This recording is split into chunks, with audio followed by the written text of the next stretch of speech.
Hi, my name is Greg Wilkins. I'm the handicapper at Manly Yacht Club in New South Wales, and this is a presentation I'm doing primarily for the members of Manly Yacht Club to analyse how their handicaps have worked over the last season, but also it's a good video to show other clubs how the tool that I've developed for doing this can be used. This tool, I've done a couple of videos about it already, which I'll link below in the description. This tool is sucking in all the elapsed times of all the boats I can find in Australia and doing some statistical analysis on it to try and come up with predictions for retrospective performance factors of those boats. It's not a handicapping system. It's not predicting future behaviours. It's not focused in on a single series. It's not changing week by week. It's just a big analysis of how the boats have sailed in the whole fleet. The idea of it is to use this tool to analyse how our handicaps have gone, how to compare handicaps from one club to another, and how to set handicaps for our next season, or for a boat joins as a casual and we don't know anything about it, to do some, give us some tools to evaluate how we should look at it. Anyway, so this is going to be focusing on how I'm using this tool to evaluate Manly Yacht Club's Twilight and Club Champs of the last season, but the techniques apply widely, and we'll see how we go. Okay, so you can see here, this is a public website. Anyone can come on and do this analysis. One of the biggest things we've got to do with this is to improve the quality of the data, like merging duplicate boats and duplicate designs and alternate sail numbers and things like that. So if you actually go into the browser looking at the boats, anyone can go in here and see, oh, this is the same boat, click them together, suggest an edit, say it's a different club, merge the boats, and that will come to me. So really welcome any feed stuff to improve the data that we get. Rubbish, garbage in, garbage out. So the better the data is, the better we have, and that can be done for clubs and boats, designs. The series and the races, I'm only taking stuff from public records. We can't edit those. Maybe in the future. Anyway, so let's look at the club. As I said, we're going to focus in on manlyyachtclub.org.au. I'm using the public domain name of a club as its unique key, because there's lots of MYCs or Mount Martha Yacht Club, but Manly Yacht Club is the one I'm looking at here. And when you're data browsing, you can always look at the JSON of the database, but most people don't want to see that. They want to see, let's look at the series that we're doing. And here's the series that Manly has run. We can sort by when they first happened, or when the last race, or the number of races, or the name. And let's look at the Twilight series first. So I'm going to say the 16 races that I've got results for in the Twilight. That meant probably 5 must have been abandoned, or maybe something else. Yeah, 5 were abandoned. And can I scroll this big enough? I can make it big enough so we can see all those races. Let's sort them in reverse date order, so the earliest is first. And here's our races. Now, if we click on a race, we can start seeing the plots that I'm using to help analyze how the handicaps have been working. And so I've got several different types of plots I'll do in this software, in this website, but this is one of the key ones I look at to see how the handicaps are working, or all the time corrective factors are working. And what we're doing here is we're plotting the speed factor on this x-axis versus the actual time, or the elapsed time, or the corrected time on that axis.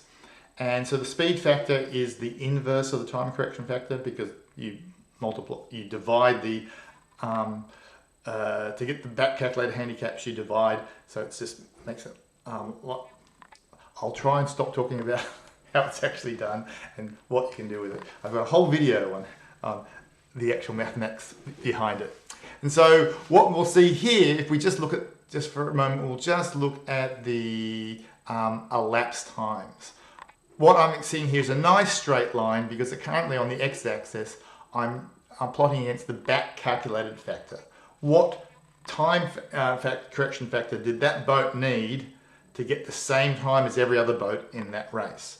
And so because it's the back calculated factor, we're going to end up with a straight line, because this is assuming all the boats sailed exactly to their handicap or their time correction factor, and so therefore it's a nice linear straight line. And this is really just to demonstrate that the space that we're plotting in, if everything goes perfectly, you'll see a straight line.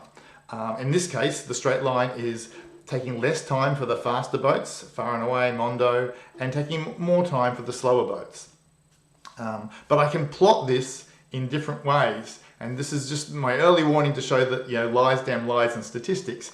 Be always careful what you're looking at. For a start, you know, that looks like a steep particular line, but if I change plotting from 0 on the corrected time, it's not so steep. But then if I plot from 0 for the factor, that's the real plot. So sometimes I'll zoom out so to see what the actual slopes are and what they look like, but more often than not I'll stay zoomed in like this. I can do different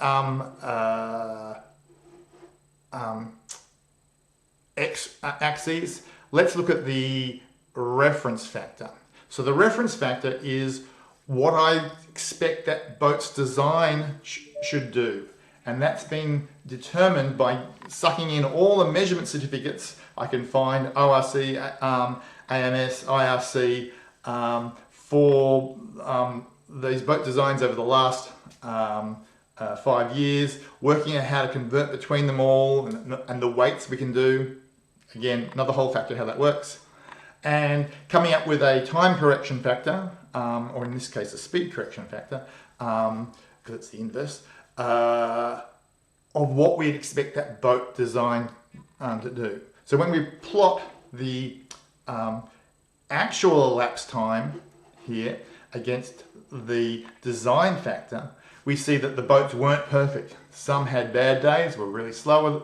Some had good days, were faster than, you know, and so that's what you'd expect on any race. But some boats are good, some boats are bad, sometimes the whole lot's bad, sometimes all the little boats, also all the fast boats have a good day and they're up, and sometimes all the slow boats. Every race is different. You're never going to see a straight line, because there's no such thing as a perfect race. But this is, again, to show what you have to consider what you're plotting against. Again, I'll probably end up looking at trend lines rather than individual results, but then you might look and see how an individual boat might have done. But the key thing is the next step, is that once we have our elapsed times plotted against something, we apply a time correction factor. And ultimately we're going to look at the allocated handicaps that we had for these boats in the series. But not only does this software work out a reference factor, which is the design factor of what the boat should have done, it also works out a performance factor, looking at individual boats' past performance. But these time correction factors, their idea is if you apply them, all the boats should have the same corrected time in the race. So the idea is that's what's leveling us off, and so a perfect race with perfect time correction factors, when applied, would end up in a horizontal line here. And again, let's put the trend in, we can see, it's almost horizontal. But in this case, the faster boats had a slightly better day than the slower boats. And that could have been because Gumarracha had a really bad day. And so this is the start of the analysis we're going to be looking at. And so when we want to see the quality of our time correction factors, we're going to look at how flat this line is, and how flat it is for a season, how flat it is for a series, how flat it is overall. And we can look at the different time correction factors, or the correction factors we can put in. This is the yellow here is the design-based correction factor.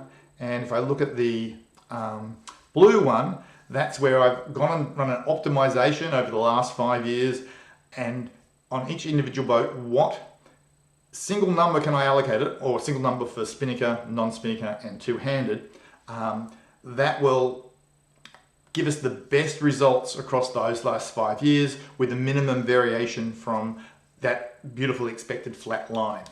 And you'll see that more often than not, the performance factor, the PF, which is the boats one, gives you a better corrected time than the reference factor, which is the design one.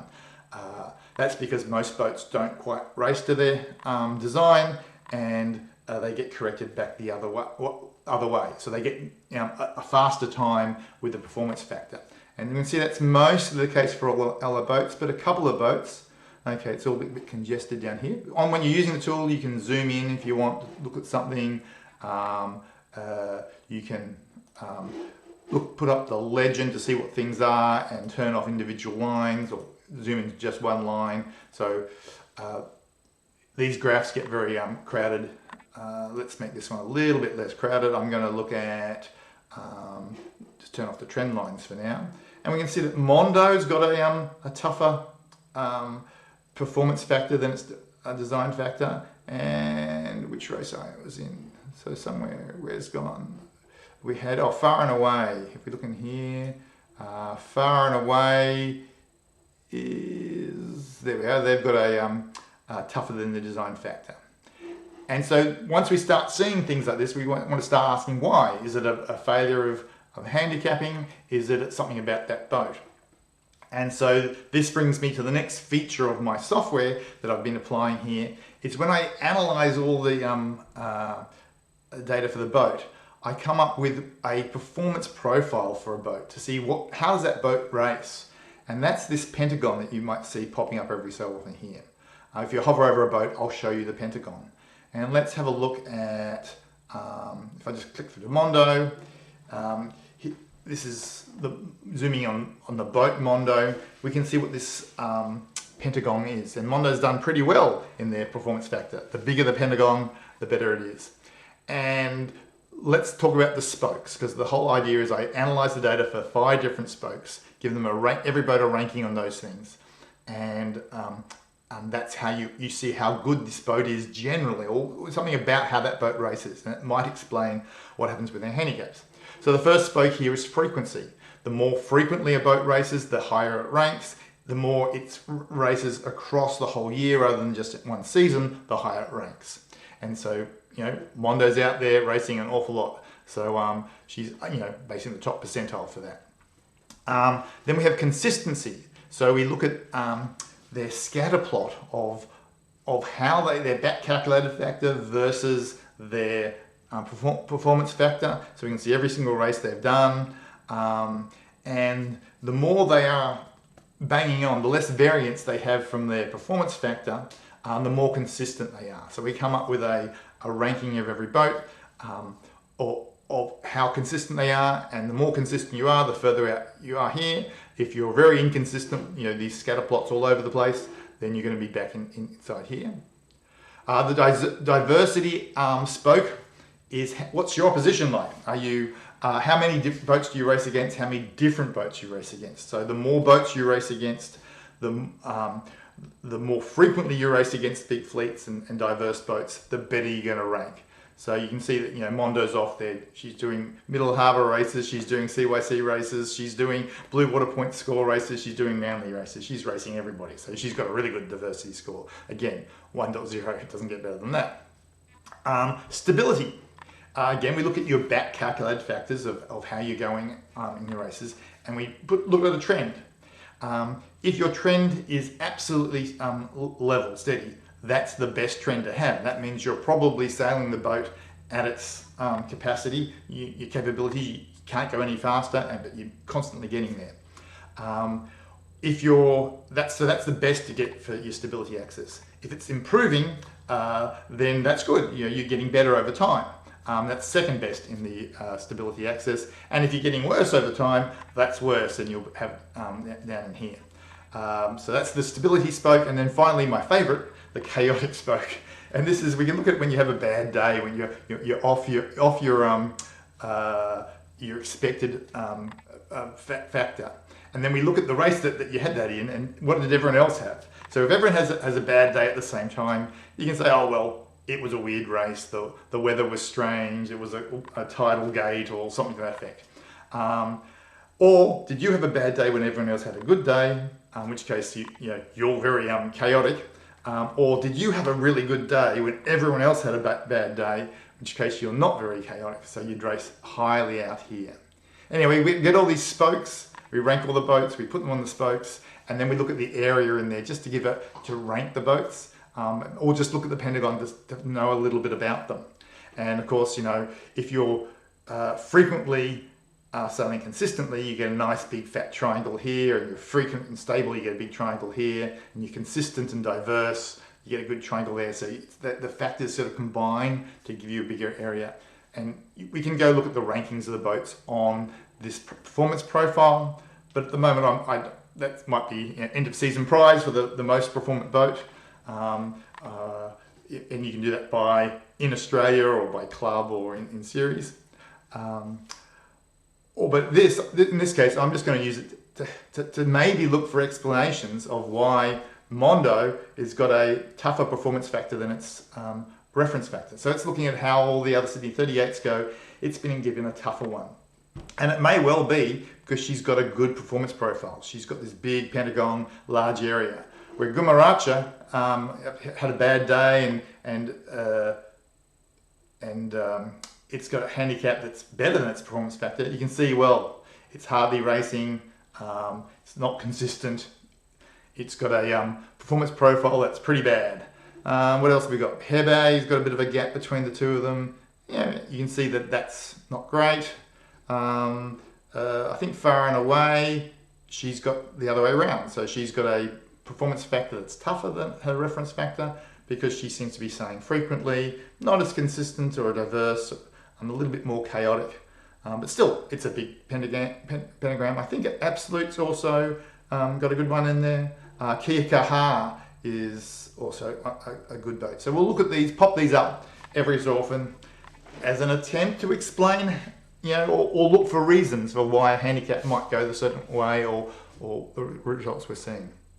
Anyway, back to analysing these graphs. Let's turn off the reference factor. And we're just looking at this as the performance factor versus the elapsed time. And we're gonna, we're gonna plot that against the PF. So as I said, we expect the elapsed time to be a slope like this. The slower boats take more time than the faster boats, and we expect our performance factors to level this off. This blue one is the performance factor that this software thinks applies to the boat for the whole last 5 years, more weight to the more recent races, but it's also looking at all series the boats raced in and not focusing on this. So what we want to do is evaluate how Manly Yacht Club went for just this series. So we want to look at the allocated handicaps for Manly Yacht Club. Now this software doesn't suck those in automatically. You can type them in yourself. So here we have this handicap calculator. So this is the performance factors that we have calculated. And again, you can see the confidence weight we have for them. If they're green, we think they're pretty good. But if they're grey, lower confidence, and we see Guamaracha and Naughty But Nice have red, very low confidence. And again, probably because they've got not great performance factors. They don't race enough, they're a little more variable when they race. So the way the software works is it's not only is it looking at the calculating performance factors, it's taking in weights for those performance factors.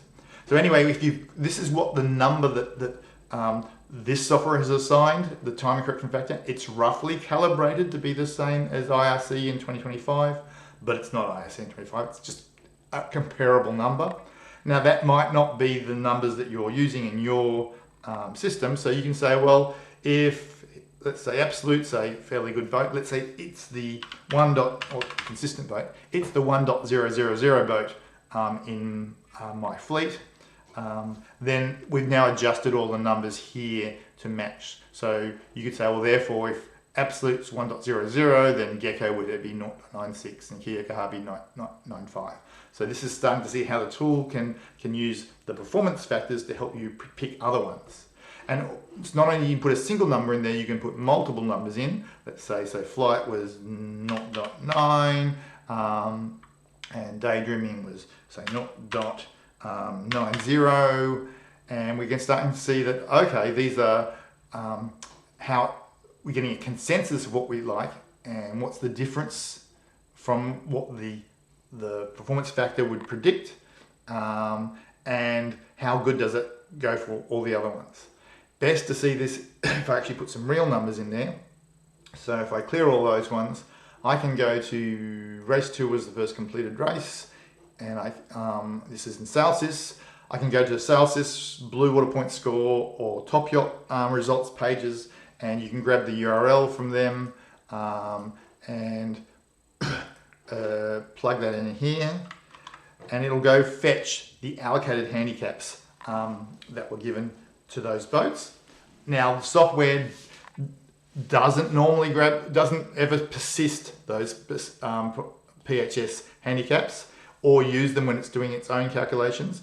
This is just for your display on this page. If you move away, these will all be forgotten, although you can download them, what you end up adjusting them to, or upload them yourself from a file. And so we can see now, the brown line is what the allocated handicap for the first race would have done. And again, it's trying to bring this back to a flat line. And it's done a fairly good job.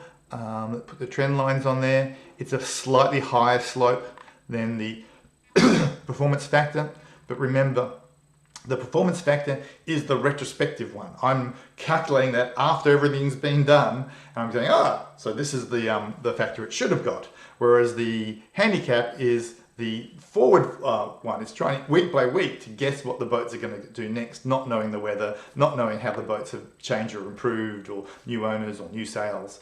So it's a much harder job for a handicap factor as opposed to just a analysis factor. So this is not a competition between, these are different sorts of numbers: retrospective, predictive. So we're just seeing how well did it make a prediction. The other thing is that the allocated handicap changes through the series, where this is going to be a fixed number. So we can actually load in. You could do week by week if you want, but I'm just going to see how it changed over the whole series. So I can load in a second set of numbers. I can go to the last handicap series that was abandoned, so we didn't actually have times, but we've got the handicaps in there from the entries. And I can go and load that up as a second set. Fetch those. Okay, so here's our set 2, and we can see that, okay, that's the blue line. So if I turn off that one, we can see that leveled it up a little bit more. Slope 14.3 versus 16.8. So over the course of the season, the bias towards the faster boats or the lower boats changed. And boats that were, had their handicaps changed over the season. Hopefully you'll see, if we zoom into these fast boats here, Mondo did really well. So, yes. So at the start of the season, that's what her handicap was. And then by the end of the season, it corrected it back up to there. So that was about a 6-minute change in her handicap over the season. Whereas the performance factor stays the same. Go back up here. Okay. And of course, we can look at each race through the season. We can just click through and see, as the races got longer, the line seems to get flatter. Am I looking at the PF as well? It's all getting a bit too much to see. Let's get rid of, we can do that's everything there, but let's just look at the allocated handicap from the start of the season. And we can see, look through all the races. Generally speaking, it's leveled it up. Oh, here's one where the allocated didn't do very well. Probably, Audrey came along and was very slow. So you always have a boat coming along, and that can affect the whole thing. All right, so let's go back to our start and have a little look at what other information we can extract. Race 2 was it things. So we can look at our allocated handicaps, and we can sort the boats by that. So from fastest to slowest, and then we can see how they rank against what the performance factor would have said, and which ones have got outliers, quite different from what I this software predicted and which ones are the same, and actually it might be easy just to sort by that. So we can see that, at the start of the season, my software predicted that Mondo should have been 107, but she was given a tougher handicap than that of 112. Oh no, I'm looking at the wrong one. At the start of the season, I was looking at the end of the season. There we go. Mondo, its prediction was actually, oops, let's have a look. I've lost it. There we go. Its prediction was that she should have got 105, but she's given 103. She was given a bit of a generous handicap. By the end of the season, that changed quite significantly up to 112. So the handicap changed an awful lot for this boat during the season, and it's because she sailed very well. The conditions were very much to her liking, and she had some good results. But this is saying that at the start of the season, it wasn't the worst allocated handicap that you'd ever seen. It's like there was a reason to give her in the 10s something rather. The software would have given her 105, or this software would have given her 105, but this software is the retrospective. So this software knows that she sailed better later in the season, whereas the actual handicap, when it was set at the start of the season, didn't know that she was going to have a blinder for the season. So just remember that. You can see that some boats have really, bad ones, like Daydreaming, but again, you can pop up and say, well, she was off because she hasn't been consistent and she's been quite chaotic. Daydreaming was 1060. She changed owners 2 years ago, and her performances dropped off a cliff, and she's slowly been getting back up to speed, and you can see that in some other charts I'll pop up.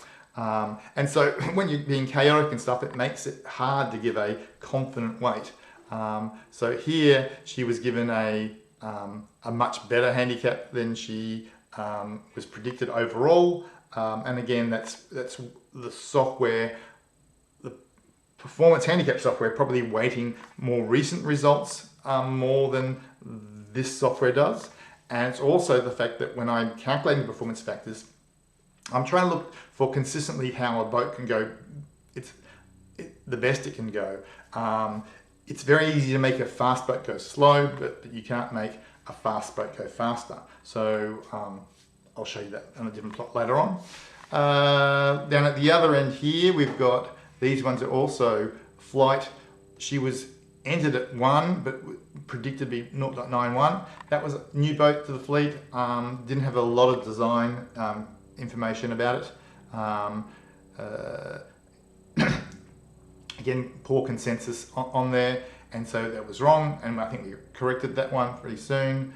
Naughty But Nice and Phantom Menace are just slightly inconsistent boats, so they started off with tough handicaps. There we go. But then by the end of the season, and these boats in the middle here had good handicaps. Well, that's the handicapper's boat. Of course, you'd have a good handicap. But boats in the middle here have sort of fatter performance profiles, more data, more consistency, tend to get better handicaps from that. By the end of the season, if we look at it, if I go to here, set 2, then we can see there's a lot less red handicaps. If we look at who we got Stock Car. She was predicted to be 8.6 by this, but she was given a 7.8, so she's got a better than expected handicap. Let's see why that is. We'll see. Did she have some bad or inconsistent races? Oh, well, yeah, she's not very consistent, so she probably had some ups and downs through the season. Daydreaming again, coming back from her dip in performance. And at the other end of Mondo now is being smacked, because again, this is what a performance handicap will do rather than the performance factor over the whole season. Is it's trying to catch up for just this series. Mondo had a really good twilight, and so she's gone up to 1.12 when overall she should be about 107. given this set of handicaps. And Phantom Menace, why has she got smacked? Maybe she's had a good one. I have to drill down into those individual boats. But overall, the interesting thing to see is that by the end of the season, when we're looking at set 2, a lot more green, a lot less red. The handicaps have adjusted to what this software is thinking the handicap should be. Again, it's probably not a huge surprise that this software is looking backwards and has the hindsight, and the performance, the PHS is catching up along the way. And so if we want to see how we did it as season as a whole, we can actually look at a series, the whole series, and we can plot the whole kit and caboodle on there. It's, a bit too noisy. Again, you can zoom into individual things, or you can just turn off the plots. But actually what I like to do is, you can go into Legend and turn off individual things if you like, but just looking at the trend lines is the key thing here. That ...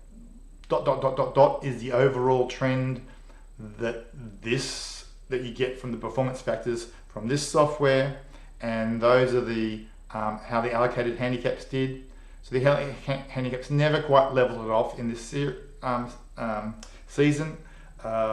That's a mix of maybe slightly wrong initial handicaps, maybe that we don't want to change the handicap too much week to week, but what we can do is we can now use the performance factors from this retrospective analysis to help us set our handicaps going into the next season. And again, we can go look at any outliers and stuff. So that's how we've done in the Twilights. I invite you to get onto this site. It's sailing.mortbay.org. It's running on a Raspberry Pi in my cupboard over there, so be gentle. It's a bit, if everyone hops on it, it's not going to be too fast. And look for your boat, work through the races. Tell me, or ask me, why was the handicap good, bad, better or worse than you thought? Let's have a quick look at the club champs. So we go back to clubs, we say, look at the series, and we can look at the club championship. So that's looking at the series overall. Again, we don't have very many boats in here. That's Div 1 and Div 2's even less.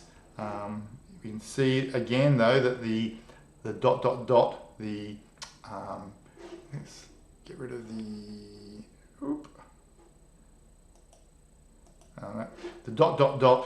there, the overall trend is pretty level compared to the back calculated handicaps. So it's just again showing that retrospectively you can get it better than predictingly, and so therefore these numbers here are probably quite good for setting the handicaps for next season, assuming boats behave the same way. But let's look at some individual handicaps. We haven't got everybody's handicaps because we're still showing Twilight handicaps here, which this is a Spinnaker race. So let's clear them all, get rid of them, clear all those. Let's go look at race 1 of the club championships. There we go. We'll grab its results page and we'll go and load those in, paste and fetch them. There we go. Pam didn't have one there because she was a casual, so probably wasn't in the race that I just loaded. So let's just, for purposes, put in the 09448, not 9448. And this is Div 2.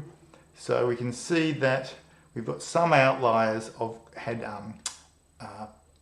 bad handicaps. The worst is probably Savar, where we gave her a handicap of 0.87, but the predicted handicap was 9.4, and that was much closer to her design, the RF. one, and that can be seen as a generous one. And let's have a look. Savard, again, it's going to be because while she races frequently, she's very inconsistent and she's rather chaotic. So PHS is going to look at the average of how you've done over time, whereas this performance factor is looking more at how good you can do. Hence, it's saying it could be a lot better. But how did that actually play out? Let's look at the race by race. If we go to Club Championships 9, and so we sort them by race there, and we look at here, we're going to look at Div 2, it's a Spinnaker race. Turn off trend lines for now. Trend lines are a bit meaningless when you've only got 3 votes. And we can see that well, let's just look at elapsed time actually. We'll just look at elapsed and the allocated correction. That Savard was beaten by Kiyokahara in the first race. And so even though Savard should be able to go a lot faster, and Kiyokahara is a much smaller boat, whatever the conditions were in this race, Kiyokahara was able to beat Savard. So Savard starting off with a perhaps too generous handicap, then the very first race, Kiyokahara beating it, and Kiyokahara is a well-sailed boat from the Pentagon, so her handicap's going to be kind of spot on. Shows that the fundamental problem of PHS that a well-sailed boat can't go faster, but a boat that's a little bit more variable can. I think Savard can sometimes be a bit of a social boat. If that's wrong, and so takes some races more serious than others. I don't know. Let's see how we went in the season. So here we are. Kiyokahara again beat Savard in race 2 on the water. Kiyokahara beat Savard on the water in race 3. She's beating her every time in the water. So okay, that's interesting.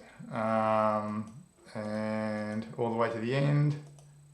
Okay, finally Savard is actually beating her on the water, and so of course wins the race on the allocated handicap. Actually, let's add the end of season allocated handicap. Race 10, grab that, copy that, go here, and we fetch those. So with the handicap she had at the beginning of the season, she would have won it, and with that handicap at the end of the season, because all of a sudden she's beaten Kiyokahara. So, and Pam came in and had quite a different. Let's see if we plot it that way. Yeah, yes. Pam, her handicap didn't bring her down very level at all. So for a casual entry, we got it quite wrong for Pam. Although, well, no, according to this software, we got it quite right for Pam. We were probably just wrong for the other boats. Again, when you've only got 3 or 4 boats, you don't know who's sailing to their expectations and having a good day and who's having a bad day. It's quite possible for 2 or 3 boats to have a bad day and 1 boat to have a good day. So yeah, Pam's a bit of an outlier in that. Let's go back to our first one here. So anyway, what you'd expect is that looking backwards, retrospectoscope, with I think it's 6 races. How many races we got? We've got 9 races and 3 boats basically turning up. Every boat should end up with, if the correction factors are doing good, it should end up with 2 or 3 wins. And I think if let's have a look, we got Kiyokahara, came first on the handicaps, but the time correction factor only had her second, and Stock Car got a win with the the retrospective scope. So actually it's easier to see that in the actual full plot here. Let's look at div 2. Let's look at where all the stars are. And there's a star here in stock car. Oh, let's plot against PF to label it out. So so stock car 1, another 1, and 3. That's about right. Was that? Yeah, it's 3. Let's get rid of the trend lines. Here we have chaotic came in 1-1. I don't think she did many races. Ludicrous mode only did 1 race, and then if we just zoom in here, this lot, we can see that Savar won. Actually, we'll just go on this factor. There we go. Let's reset the axes here. Oop. Oh, yeah. Yeah, the wins are scattered about on the retrospective scope. They weren't obviously on the forward-looking one because you know, Savar is quite a different boat to Kia Kaha, and it depended on the conditions. If we just look at that, where are all the stars here? I'm not seeing the stars. Allocated at the start of the season. This chart's not showing the stars on those ones. So again, we'll just go to clubs, series, club championships, races, and we can sort them in order. And we want to look at div 2 and how the allocated handicap versus the PF did. And so, you know, Kia Kaha is still winning races, and Savard won 1, Kia Kaha won another 1. Yeah, I mean, it was a mismatch of big boat, little boat, but in the end they both had their days, and one on the water and one handicaps. There's not much else I can say about this. The handicaps, I think, it's done its best job. It's leveled it off as best it can. If I look at just the allocated handicap, I look at the overall trend, it favoured the faster boats a little bit more than the slower boats, but it's pretty well level. It's not too bad. If you know. So that's div 1, div 2. Div 2 same thing. So for something that's, again, predicting forward, it's done a pretty good job. Sure, the retrospective scope can level it off a little bit more. I can tell you what you should have done. But even that, if I sort of level it all the way out, it's not coming out at 0 because I'm looking at all the races the boat does over the last 5 years and only weighting the most recent things.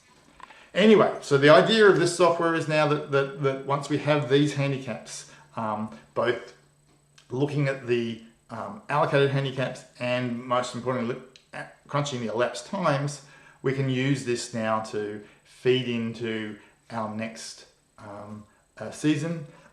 We have choices to make in terms of, do we not use the actual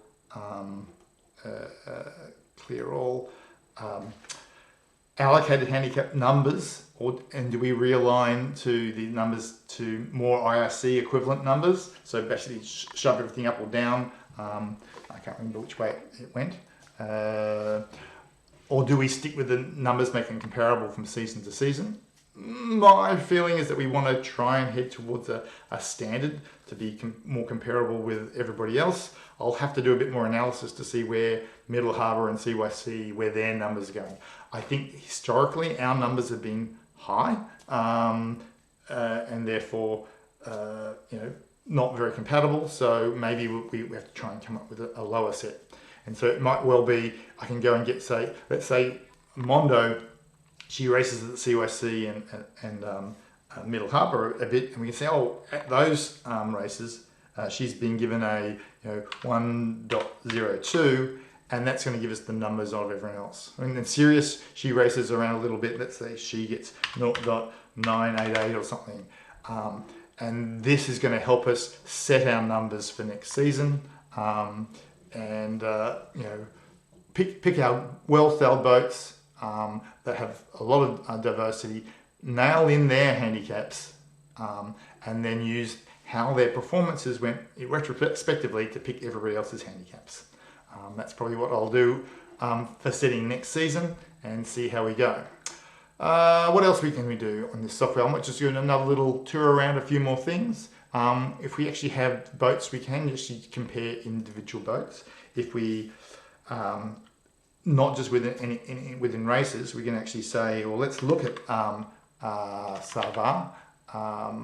Which one was she? She's this one. That's the Genoa Odyssey. And let's look at Kia Kaha. There we go. And Absolute is another boat they race against. So here's 3 boats that we race against. And this plot in the compare boats is now, we're just looking over time, these are all the different races they've done. And that's the factor they are achieved in that race or was allocated. So I'll break it down so we can see a little bit of information. So for a start, these are all the races the boats have done, and how they've, the back calculated factor that they achieved in those races.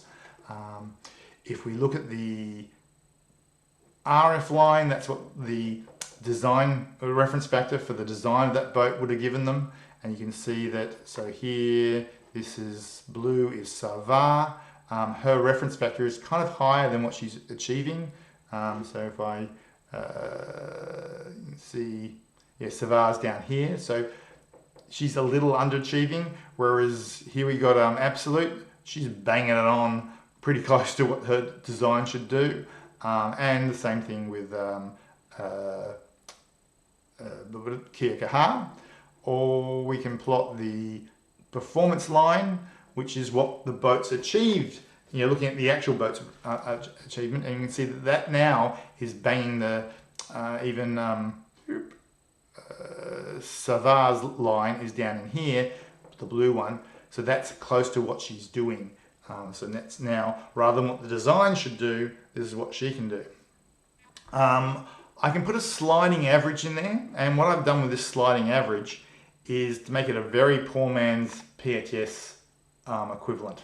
This is looking currently at the best 7 of your last 8 races and saying what your time correction factor should be that, which is what a lot of PHF algorithms do, except they're a bit more sophisticated in throwing out bad races and capping differences and being a bit more complex. But this simple one here, we can see that for the performance factor that this software is allocating by looking at the last 5 years, tends to be above what the sliding average of a PHS will give. And the reason is that if I see a boat can consistently do, occasionally do quite well, that's where the software pushes the line. Basically, I punish boats that occasionally achieve over their factor. If you're regularly achieving over your factor, that means you probably can sail better, and just because your average is down here means that your boats actually, and the sails and the bottom can do better. If you just have a one-off, everyone can be lucky in the race. And so you'll see that the sliding average bumps along underneath that line. If we're looking here, see, it very rarely gets above it, if ever. So that's, again, showing you how to think about the performance factors this software produces. It's saying, given that boat's design, its past performances, taking away inconsistencies, so it's with its current crew, with its current sails, what can it achieve? So it's not what has it achieved, it's kind of trying to extract what can it achieve. So it's a bit tougher than what a PHS would be. And then again, you can see if how we can compare these boats. This is look elapsed time to elapsed time. How consistent are they against each other? Savar versus Kia-Kaha. There's a bit of a scatter there and a divergence. So if I'm trying to pick a handicap for another boat, I'm not liking these two as a pairing to help me set that. Again, Savar Absolute, not many dots and a bit spread out. This is looking better. Kia-Kaha versus Absolute, lots of dots, really on song. So they're a good pairing to pick a handicap for another boat. So in this case, you'd say, well, I think if Kia-Kaha and Absolute are a good pairing, I can put in, well, I know that, Absolute in my system is being given 1.01, and in my handicap, systems, Kia-Kaha is 0.97, and so now it says, well, if Savar comes along, given that this is the handicap I would assign them, and that's the confidence rating that you can expect on it. But if Kia-Kaha had something really silly, like say 0.90, then well, the confidence rating, it's just saying, well, that's not very good, so it raises the confidence rating there. If there was more boats in the comparison, this one would go red. So anyway, that's to pick different handicaps, compare boats. So if you're thinking, oh, my handicap's not great against so-and-so, punch in those boats into here, see how you've gone in the different races, see how the numbers compare, look at these charts and see, oh, well, is there a reason for that discrepancy, or is it just, Greg the handicapper being mean to me? You can do the same thing with designs. I can say compare designs, so I know that everyone's got an Adams 10 in their fleet, so we can do that. And let's see, in Adams 10s, that's now the boats that it has raced against. Whereas we'll do a City 36, or what 36 is, Pogo 36, Sydney 36, all different ones, Cruiser Racer, there we go. And so now we're seeing that these are all the races that a Adams 10 and a City 36 has done, and we can see that there's fairly reasonable correlation against those two. So we have a third design that comes along. We want to allocate them in handicap because we don't have any history for the boat. Let's say a boat comes along and it's a Cape 31. There we go. Don't know what a Cape 31's like. And so this is all the Cape 31 races that we can see in the system, not necessarily races against those. If we say, we got Spinnaker and non-Spinnaker, we can look at the results. We'll get rid of the linear trend lines and sliding averages. Common races only. Do we have, there's a few races that all three designs raced in. So we could use that to say, well, we know that our Sydney 36 is a 1.00 boat for us. Our Adams 10 is a 0.95 boat. So therefore, we should give the, by just the design calculations, 106 to the Cape 31, or 107 if we actually look at the history that we've got here. The best fit line going through there is 107. So we know that we should give them somewhere between 106 and 107. Confidence level is fairly high confidence in that, because we've actually got common races, or if we look at all the races, we've got lots of races for these boats, and we can do, A hasn't raced with C, but A has raced with B and B has raced with C. So we do the transitive thing that way. So again, if you're wondering about your handicaps, you can plug some numbers in here, see how you've done. Again, you should be able to, if you hover over here, you're not seeing your performance profile pentagon, but you can always click through. Oh, that's to a race. Okay, so if I go back, you hover over your boat down here. Oh, no, these are designs. So designs don't have things, individual races. I can go to an individual race, I can find the boats in that race, and now I can get their performance profiles.